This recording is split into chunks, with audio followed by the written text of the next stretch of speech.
En este rumbo de la mañana, cuando son las 8:45 de la mañana, y como les habíamos anunciado más temprano, hoy nos engalana un invitado muy especial, de los invitados favoritos míos, don Luis Carvajal. Don Luis Carvajal, para mí particularmente, a él no le gusta que yo diga eso, pero la persona que más sabe del medio ambiente en este país, y una persona con la que siempre es bueno hablar, porque él de manera llana sabe cómo explicar tantos temas complejos, científicos y territoriales de la preservación de nuestros recursos naturales, y esos son temas que hay que estarlo trayendo a la mesa del debate público constantemente, porque mucha gente no sabe la importancia que tienen, y por eso con cierta frecuencia invitamos a don Luis Carvajal para que esté con nosotros. Buenos días, don Luis. Buenos días, buenos días. Agradecidos de la invitación. Bueno, don Luis, iniciemos hablando del tema más reciente que hay en la palestra con relación al tema del medio ambiente. Hay muchísimos problemas, Bueno, pero hay un tema. El más reciente está ocurriendo hoy. Son 7 incendios forestales simultáneos. Pero me refiero al tema que más debate ha generado, que es el tema del muro. Para que usted nos explique cuál es la situación de manera formal, si es verdad que dentro de la construcción de ese muro se están dejando casi 1.000.000 de metros cuadrados a Haití que no estaban, y en la situación del parque de Saladillo. ¿Cuál es la situación real medioambiental de esa situación? Empecemos por hablar de Saladilla. La Reserva Biológica Laguna Saladilla es un área que tiene alrededor de 31 kilómetros y pico, más 300 metros de amortiguamiento, que si usted toma todo el perímetro le suma cerca de 7 kilómetros más. Esta área incluye una laguna, que es Laguna Saladilla, un conjunto de pequeños cuerpos de agua dispersos, una zona de humedales, una zona pantanosa, lodosa, un bosque húmedo y un bosque seco en el entorno. Porque mucha gente oye hablar de Laguna Saladilla y piensa solo en la laguna. La parte oeste de esta laguna es exactamente la frontera con Haití y coincide con la zona de amortiguamiento y constituye una zona de bosque seco.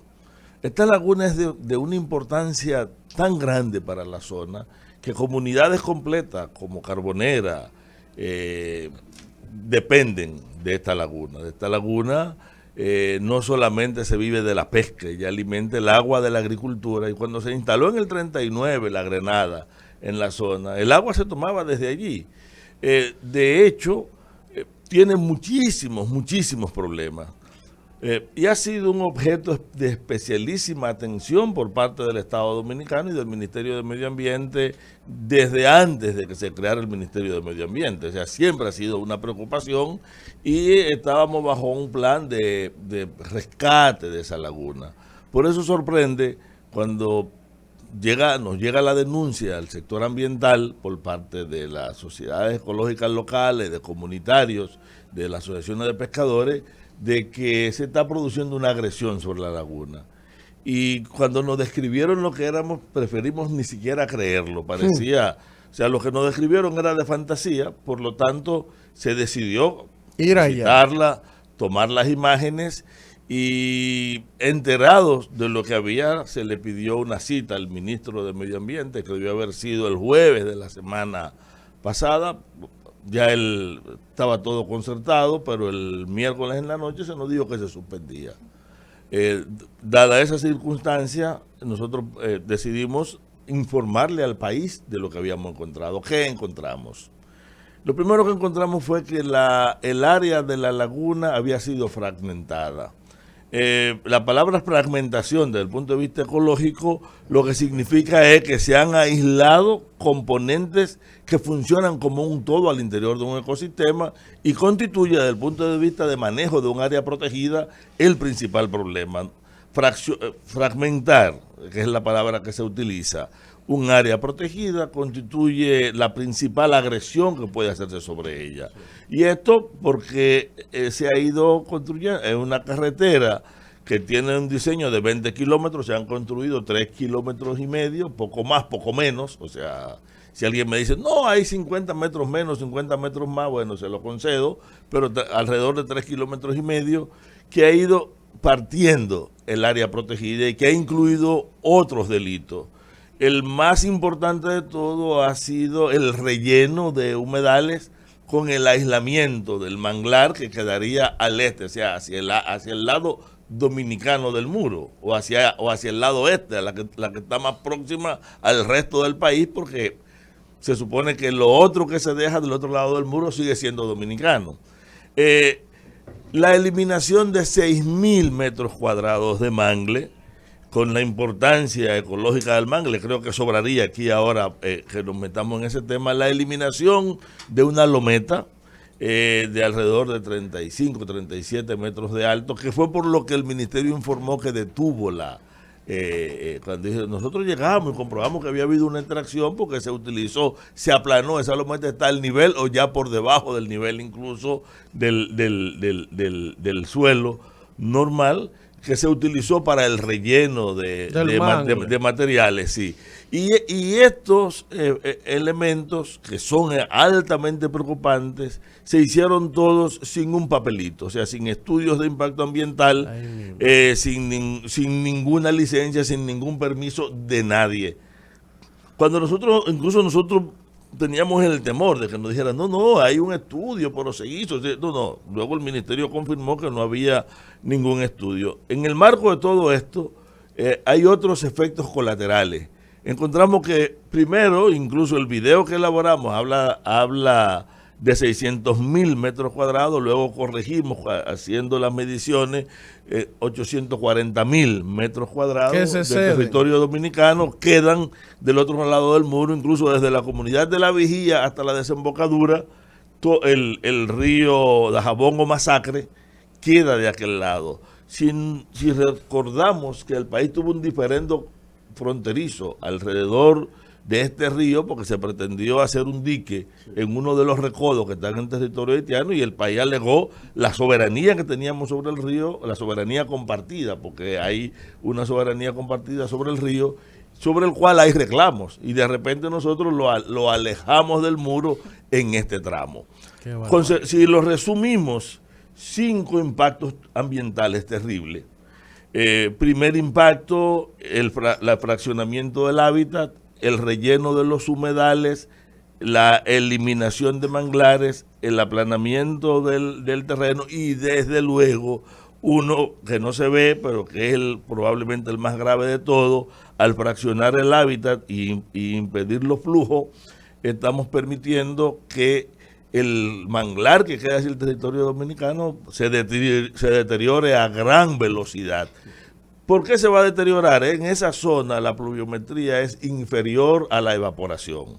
¿Qué quiere decir? Que el agua que llega allí, que viene desde Masacre, que se ha disminuido sensiblemente por el deterioro de la cuenca, o desde Chagüey, 85% de Masacre, y desde Chagüey, si yo impido el flujo, la evaporación es tan alta en un sitio en el que el río, para que los oyentes de Rumba FM sepan, no es río, es ría para ese tramo porque hay intrusión marina. Se le llama ría a la parte del río donde el mar penetra. Entonces, como hay intrusión marina, si la evaporación es tan alta y el suministro de agua dulce se disminuye, la salinización de los terrenos se incrementa y eso deteriora significativamente su productividad, afectando la capacidad de la gente de vivir en la zona, porque si estoy deteriorando la pesca, si estoy afectando la producción agrícola, ¿de qué va a vivir una comunidad tan pobre? Entonces, la consecuencia es que al final tendríamos que provocar desplazamiento por hambre de población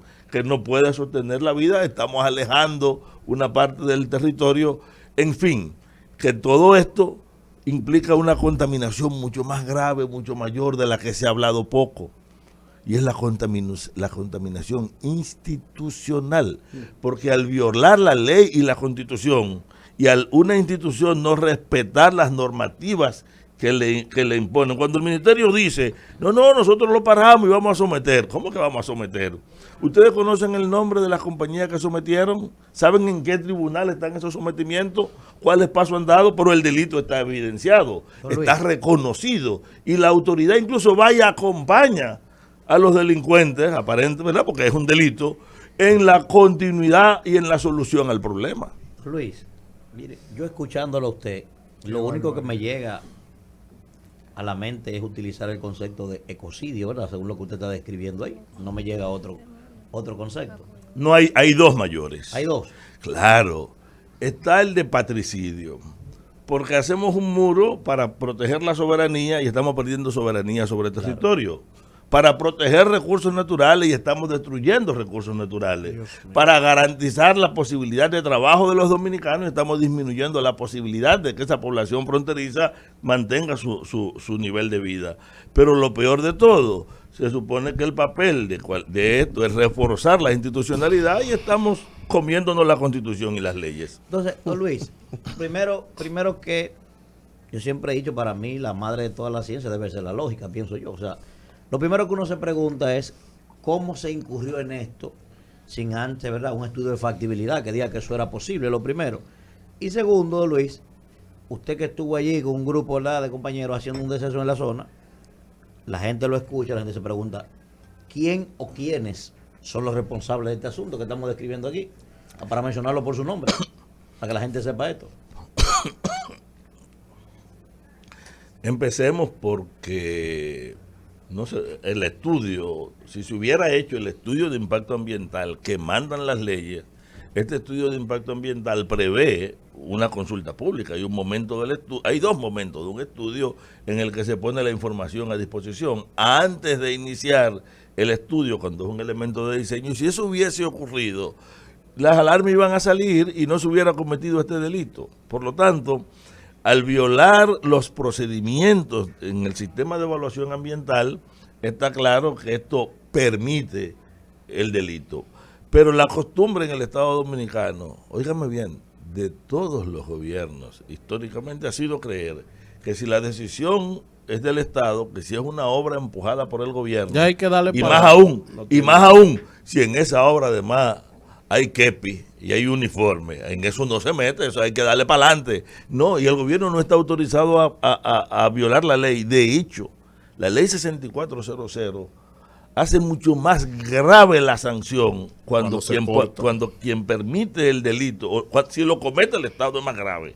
Pero aún el funcionario que por omisión permite que ocurra, se hace corresponsable de ello. Es decir, creo que la ley establece con claridad los responsables. Claro, están responsable primario quien ejecuta. Los contratistas de esta obra estaban obligados a seguir un protocolo. Pero las Fuerzas Armadas son quienes tienen ese proyecto y su supervisión. Ellos son los que están ejecutando pues miren, directamente. Las Fuerzas Armadas tienen responsabilidades, pero el Ministerio de Medio Ambiente tiene responsabilidad. Pero si el amo de toda la obra es el Poder Ejecutivo, que es quien lo ordena. Entonces, si el Poder Ejecutivo no ha ordenado actuar, está claro que los poderes públicos son culpables. Tan culpables incluso como pasaría a ser la Fiscalía Ambiental si se mantiene indiferente, porque los culpables son el Estado. O sea, la Fiscalía tiene un delito, se ha discutido públicamente, se ha admitido públicamente, hay flagrancia porque se continúa, vean los periódicos y ustedes verán que todos los periodistas que han ido se han dado cuenta que primero era mentira que se hubiese detenido la obra. Es verdad que cuando se descubrió que Cerro Capotillo, no recuerdo el nombre del cerrito que se tumbó, que cuando se hizo esta eliminación, hubo la orden de detenerlo, eso no duró más de 4 horas. Por lo tanto, eso fue un bultico, como dice la gente aquí, bulto y allante, para que la gente creyera que había movimiento. Con los datos que yo he ido recabando, don Luis, yo eso no quiero involucrarlo en este comentario, esto es una responsabilidad mía. Con los datos que yo he ido recabando con respecto al tema del muro en la frontera, eso va a llevar a más gente presa que todos los casos que se han conocido de corrupción de este país hasta la historia, en número de personas. Es una cuestión inédita. Van con metralladoras y despojan propiedades y hacen lo que da la gana, sustentándose un decreto de expropiación del propio presidente Abinader. Ahora, lo que yo quiero saber, doctor, es 840,000 metros regalados al lado haitiano. Eso está así. Mira, nosotros, de hecho, una de las consultas que hemos estado haciendo, perdón, es que implica jurídicamente el haber colocado de aquel lado del muro. La respuesta que da el Ministerio de Defensa en el documento oficial de respuesta a la declaración de la coalición de defensa de las áreas protegidas es el siguiente. Dice, no, esta área no se está entregando, es la respuesta oficial. Aquí se va a poner un sistema especial de vigilancia que va a completarse además con las torres, con la vigilancia de carácter electrónico, con patrullajes especiales. Esa explicación, bueno, es una explicación. A nosotros no nos satisface porque fíjense, estamos hablando de la primera parte del muro. Y ¿qué hemos tenido? Nada de transparencia. Por eso a mí me gustaría incluso que en algún momento entremos a cuáles son las propuestas de manejo de esta situación, porque hay que buscar una salida a esto que tenemos desde la Coalición para la Defensa de las Áreas Protegidas. Esta explicación nos dice, mira, jurídicamente el terreno no se está cediendo, porque la frontera está definida jurídicamente en una serie de tramos. Por ejemplo, para ese tramo final, los últimos 7, 8 kilómetros del río Masacre, el río es la divisoria. Es verdad que hay algunos recodos que penetran al territorio haitiano y que una parte, incluso la mayor parte del discurrir del río, ocurre en territorio dominicano. Pero no nos olvidemos que parte de un terreno con soberanía propia, que es el área protegida sobre la cual hay una decisión de ordenamiento, porque es ordenamiento del territorio, declarar la área protegida, queda de aquel lado del muro. ¿Pudo haber ido el muro siguiendo la zona de amortiguamiento, que además es bosque seco? Pues hay que estudiarlo. Nosotros no vamos a decir tal o cual es el trazado, ese no es nuestro problema. Ahora, el país está obligado a resolver 6 situaciones que crea el muro. Y las paso a enumerar.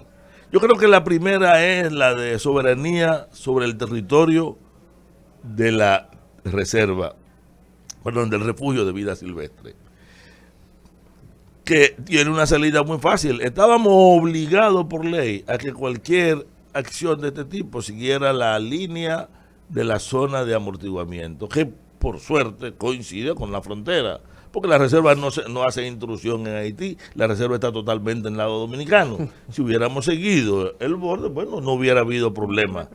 Explicación que da Federico Franco, viceministro de Área Protegida, que es quien responde inicialmente. Dice, no, se siguió una línea recta porque era mucho más fácil, además había una urgencia. Digo, bueno, si en la urgencia por proteger el territorio, dejamos el territorio sin proteger, si se busca la vía más fácil.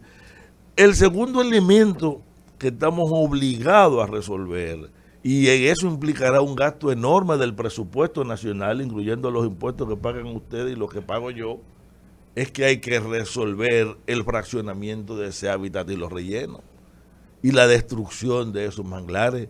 Y no es verdad tan simple de que nosotros vamos a sembrar 10 árboles por cada... Ese es un cuento que cualquier persona medianamente formada en biología, no tiene ni siquiera que ser ecólogo ni nada de esto, entiende que no es verdad que la destrucción de un sistema tan frágil como el manglar se subsana simplemente sembrando, sobre todo si ha habido relleno. Y sobre todo si se trata de un hábitat, porque, ojo, esa laguna Saladilla está plagada de problemas. Un problema, mire, el río Masacre debería tener un caudal promedio anual de entre 9 y 11 metros cúbicos por segundo. Está entrando 3 metros cúbicos por segundo por el deterioro de la cuenca donde está. Mire, en la zona de naciente del río tenemos una gran cantidad de aserraderos.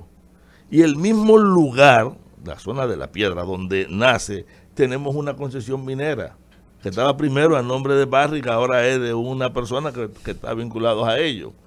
Pero en el territorio haitiano, en la zona de la cuenca del río, el 53% de la cuenca está en territorio haitiano, el 48% está en el nuestro, pero nosotros aportamos casi el 76% del agua del río, porque nuestras cuencas están mucho más sanas. El nivel de deterioro es enorme.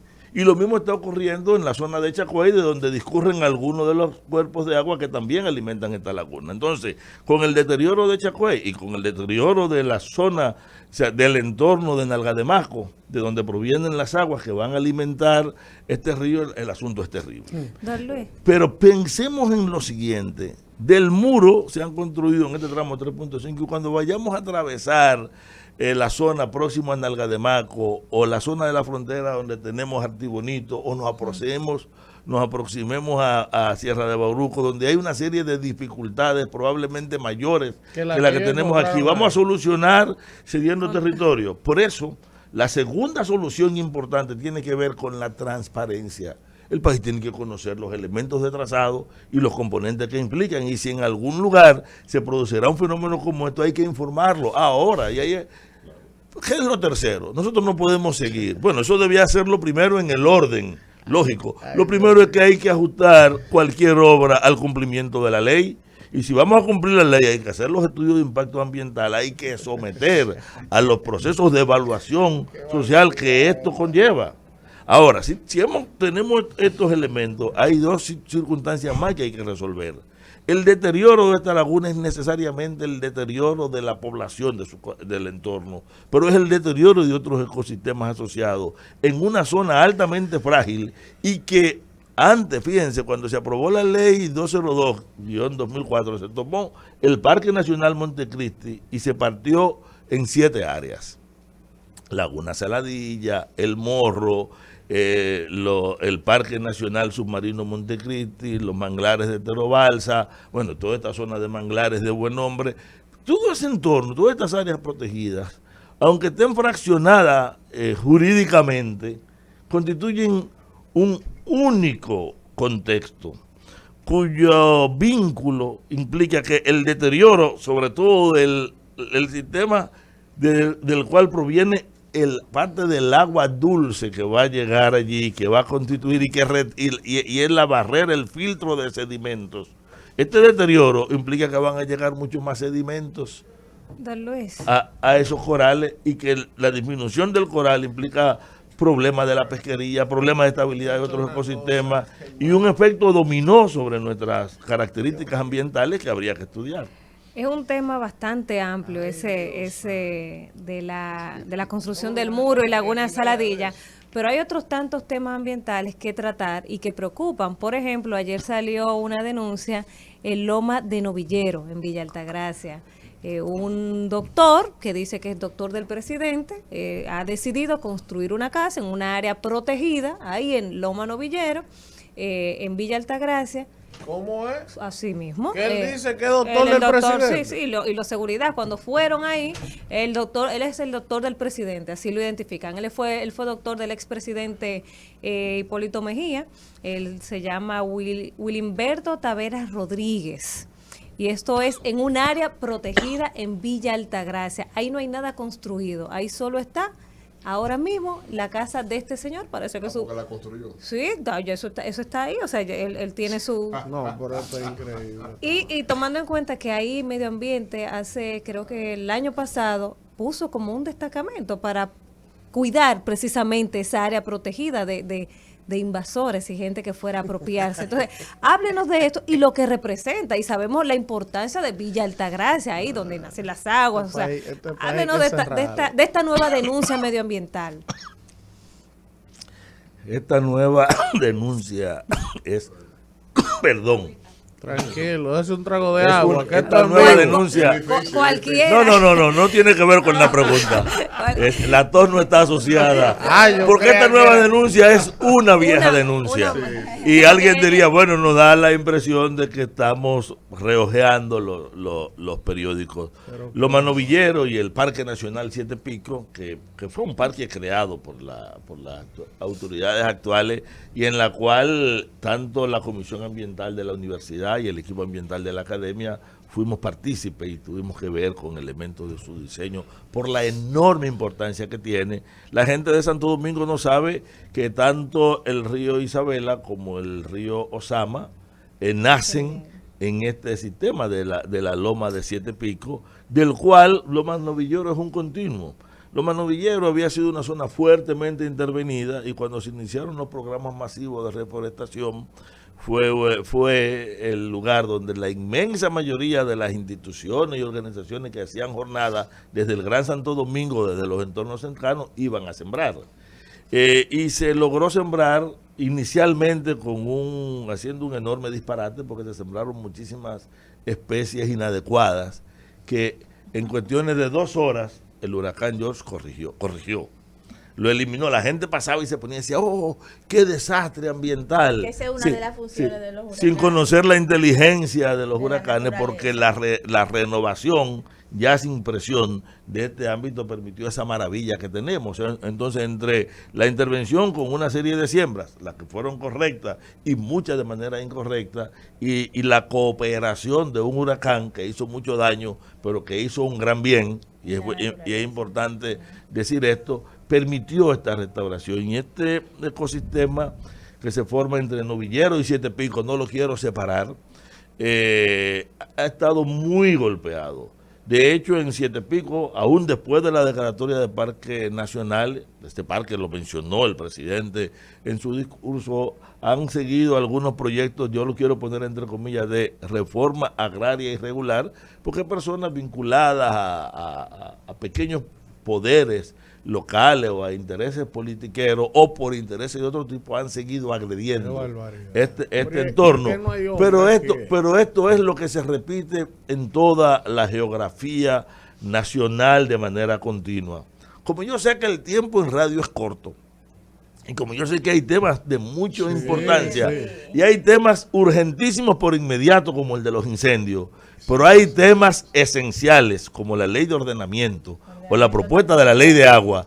Yo quiero informar que hoy la red socioambiental de organizaciones tiene la ley de residuos sólidos que pasó lo mismo que con la ley de ordenamiento, que entra al Congreso siendo una ley sana o medianamente pero sale del Congreso siendo una indecencia. Sí. Entonces, hoy hay una rueda de prensa donde el movimiento socioambiental a las 10 de la mañana en el colegio médico estará presentando su posición sobre una serie de advertencias sobre la ley de agua y un llamado a la revisión de la ley de ordenamiento que yo incluso me estoy casi invitando a este programa y a Rumba, porque yo creo que hay que desglosarlo frente al país, porque esa ley implica un salto de más de 100 años hacia atrás en términos de la democracia, una amenaza ambiental, porque de repente ha convertido el país en país minero, porque ordena a los municipios en sus planes de ordenamiento municipal incluir desde ya es una orden, todos los terrenos que estén concesionados en exploración o en explotación como terrenos mineros. Incluso el logro de más de 100 años de la lucha municipal, de la soberanía municipal, se la quita la ley de ordenamiento territorial. Revisa, o sea, coloca la posibilidad de la evaluación ambiental local, una prerrogativa que da la ley 64, de poder hacer normativa siempre que sea más estricta que la que establece la ley 64 en términos locales, pero lo que es lo peor de todo, que coloca la decisión sobre los proyectos importantes de ordenamiento en un organismo que controla un solo sujeto, que es el presidente de la República, el que sea en cualquier momento. ¿Por qué? Porque lo transfiere al consejo, o sea, a un consejo, a lo que llama consejo de ministros, que sería consejo de gobierno, pero se olvidan que todos los ministros son nombrados. De repente, hoy, el ministro de Energía y Minas o el ministro de Turismo tienen la capacidad de dictar ordenamiento, porque de manera administrativa yo puedo dar la concesión de exploración o de explotación. Es un asunto de un ministerio, pero ya los ayuntamientos están obligados a introducirlo. Desde el punto de vista democrático, que los alcaldes, los concejales, vocales y directores de distritos municipales son electos por el voto directo de la gente, que tienen más presión de lo que aprueban o no, conforme a lo que afecta a los intereses de los vecinos de la ciudad. No así los ministros, que no tienen ninguna presión porque no viven en el territorio, ni los ciudadanos pueden evaluar su gestión, ¿verdad? Porque esto es uno de los puntos fuertes por los cuales se le dio ese poder a la municipalidad, que fue una lucha, como él dice, de más de 100 años. Tenemos que ir cerrando. Como vemos, ella conoce la ley. Y yo creo que No, bueno, la ley de ordenamiento se acaba de aprobar ahora. No se parece Para que no se nada sotorrían a la lucha que llevamos. para que no se sotorrían en términos politiqueros. Nosotros nos dirigimos prácticamente a todas las bancadas cuando se discutía, todas Sí, apoyaron sí, eso. Miren, todas. en última instancia, el gran problema nuestro es que nuestra clase política, yo espero que nadie se ofenda con lo que voy a decir, parece que no le interesa el sentir del pueblo Pero para y que nada. deciden al margen de la gente que lo Don dirige. Luis, tenemos ya... No, yo tengo una pregunta pero es que que tengo. tenemos que acabar. El tema de los incendios forestales que él quiere estar. Sí, él lo va a tratar ahora. Y el tema de que MINU, el partido, ¿verdad? Sí. Acaba de dar una rueda de prensa diciendo que Vamos. el avance turístico que hemos tenido es sobre la base del medio ambiente y el sargazo, que eso es un problema. Vamos allá ahora. No, que Don no Luis. hay demasiado tema. El río Yuna lo estaban acabando otra vez, como ha sido recurrente en los últimos 30 años de la República Dominicana. El actual ministro de Medio Ambiente, que dijo públicamente que él no sabe nada de medio ambiente, dijo que estaban canalizando el río. Yo quiero que usted me diga a mí, ¿qué le parece esa? Estaban canalizando el río, no, él autorizó la canalización del río por una sobresedimentación, pero yo no estaba viendo palas mecánicas y camiones. No di que apartándola, ni abriendo una trocha, sino echándola encima de un camión y llevándosela. Explíqueme eso. Yo pensaba que la sobresedimentación era en los embalses de la presa y que la canalización entonces era en los ríos. Yo no sé si estoy equivocado, ayúdeme a ver, que yo no sé de eso. El que se coma el cuento de la canalización en República Dominicana, usted le puede meter cualquier mentira, la que usted quiera. Así es. Empecemos por lo siguiente. Eso es un absurdo Sí, total. canalizar es una obra de ingeniería civil Sí. que requiere un estudio previo, Sí. que requiere una demostración de que ciertamente tenemos una afectación a la dinámica hidrológica que requiere una intervención Sí. que desde luego es dirigida y supervisada por ingenieros que saben de eso, comprobada, y cuando termina se entrega con un balance que puede incluso ser evaluado para comprobar que efectivamente se hizo. Ahora, yo quiero que me digan,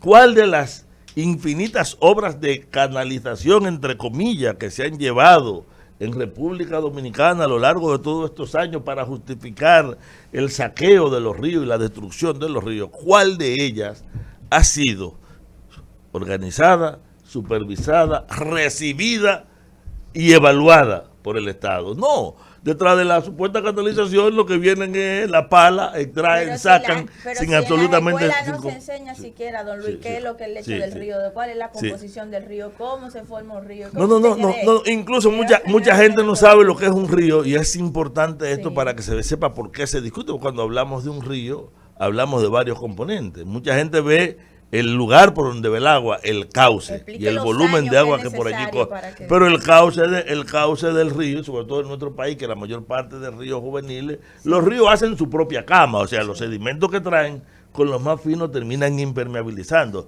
Los ríos tienen una orilla, tienen una zona hacia donde el agua infiltra, que terminan generando en la parte media y alta el denominado banco de río, Sí. que al igual que cualquier banco, lo que hacen es cuando el nivel de presión del agua decae, bueno, ellos le suman el agua.